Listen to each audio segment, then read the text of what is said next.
دور کسی جنگل میں ایک ندی کنارے ایک سارس اپنی پتنی اور اپنی بیٹی گڑیا کے ساتھ رہتا تھا۔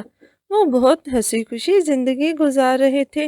سارس اسی ندی سے مچھلیاں پکڑ کر بازار میں بیچا کرتا تھا، جس سے ان کے گھر کا گزارا ہو رہا تھا۔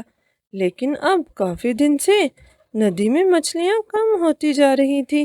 اس بات کو لے کر وہ بہت پریشان تھا۔ کیا بات ہے، آج آپ باہر نہیں جائیں گے مچھلیاں پکڑنے؟ وہی سوچ رہا ہوں، کافی دن ہو گئے ہیں ندی میں مچھلیاں ختم ہوتی جا رہی ہیں۔ کل بھی 2-4 مچھلیاں ہی پکڑ پایا تھا۔ سوچ رہا ہوں کچھ دن کے لیے ندی پاس نہ ہی جاؤں۔ لیکن پھر اتنے دن ہمارا گزارا کیسے ہوگا؟ اوپر والا ہے نا، وہ کوئی نہ کوئی انتظام کر دے گا۔ میں باہر جا رہا ہوں، اگر کوئی اور کام ملتا ہے تو میں وہ کر لوں گا۔ یہ کہہ کر سارس گھر سے باہر چلا جاتا ہے۔ وہ سارا دن جنگل میں دوسرے پکشیوں سے کام کا پوچھتا رہتا ہے، لیکن اسے کہیں بھی کوئی کام نہیں ملتا۔ آ گئے آپ بیٹھیں، میں کھانا لے کر آتی ہوں۔ پھر اس کی پتنی سب کے لیے کھانا لے کر آتی ہے۔ ارے ماں، یہ کیا؟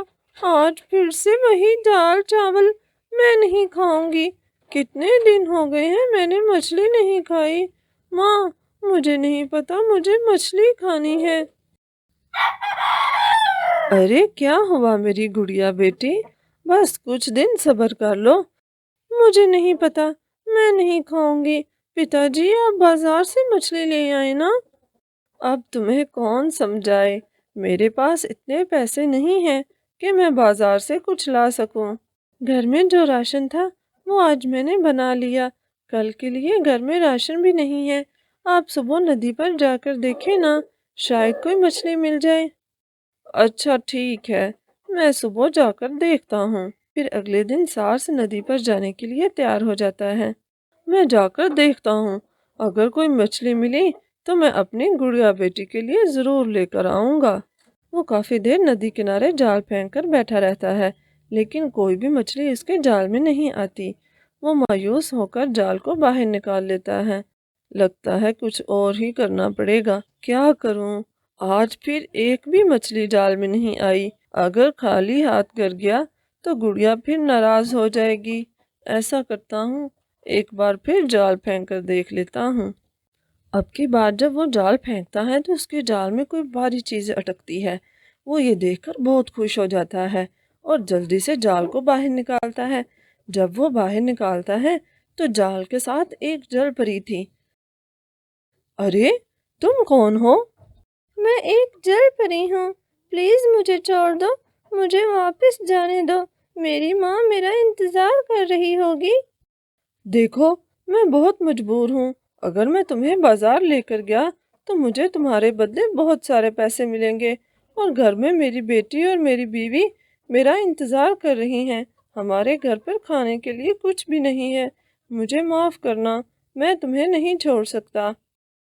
دیکھو تمہیں کوئی اور مچھلی مل جائے گی تو مجھے چھوڑ دو، میری ماں میرے لیے بہت پریشان ہو رہی ہوگی۔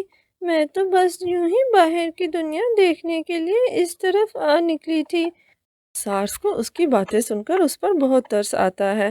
وہ بالکل اس کی گڑیا کے جیسی تھی۔ ٹھیک ہے، تم بالکل میری بیٹی کے جیسی ہو، میں تمہیں جانے دیتا ہوں، تم جا سکتی ہو۔ پھر یہ کہہ کر وہ اسے چھوڑ دیتا ہے۔ ننھی جل پری اس کی یہ محبت دیکھ کر بہت اور اسے انعام کے طور پر کچھ ہیرے دیتی ہے۔ یہ لو، تم انہیں بیچ کر اپنی بیٹی کے لیے کچھ اچھا سا لے کر جانا۔ ان کو بیچ کر تمہیں کافی زیادہ پیسے مل جائیں گے، اور اگر آئندہ بھی تمہیں اگر میری ضرورت ہوئی تو تم بس ندی کنارے آ کر مجھے آواز دے دینا، میں یہاں پر آ جاؤں گی۔ ندی کے کچھ دور پر ہی ایک پیڑ پر ایک چڑیل رہتی تھی۔ آج جب وہ جل پری کو باہر آتے دیکھتی ہے، ارے باپ رے، تو اس ندی میں ایک جل پری بھی رہتی ہے۔ جل پری کھانے کا تو سواد ہی کچھ اور ہوگا۔ میں اس جل پری کو پکڑ کر ہی رہوں گی، لیکن کیسے؟ اس کے لیے مجھے کچھ سوچنا پڑے گا۔ ادھر سارس وہ ہیرے بیچ کر بازار سے گڑیا کے لیے مچھلی لے کر آتا ہے اور بھی بہت سارے تحفے، اور بھی بہت سارے تحفے۔ گڑیا یہ سب دیکھ کر بہت خوش ہو جاتی ہے۔ ارے رانو بہن اور کالو بھیا، آئیے نا، باہر کیوں کھڑے ہیں؟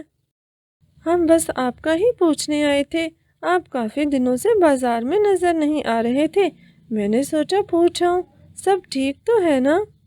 ہاں ہاں سب ٹھیک ہے۔ ارے سارس بھیا، واہ، آج بڑی شاپنگ کر کے آئے ہو، لگتا ہے کافی مال آیا ہے تمہارے پاس۔ ہاں کالو بھیا، بس اوپر والے کی مہربانی ہے۔ وہ سارس بہت سیدھا سادہ تھا، وہ ساری بات رانو چڑیا اور کالو کوے کو بتا دیتا ہے۔ ہیروں کا تو نام سنتے ہی کالو کے منہ میں پانی آ جاتا ہے۔ وہ گھر آ کر ساری بات گوری کو بتاتا ہے۔ ارے کالو جی، پھر تو آپ کو بھی ندی کنارے جانا ہوگا، ویسے بھی آپ تو دوسرے پکشیوں کی آواز بہت آسانی سے نکال لیتے ہو۔ آپ ایسا کرو، ندی کے پاس جا کر سارس بھیا کی آواز نکال کر اس جل پری کو باہر بلاؤ۔ ہاں، میں ایسا ہی کرتا ہوں، میں صبح ہی ندی کنارے جاؤں گا۔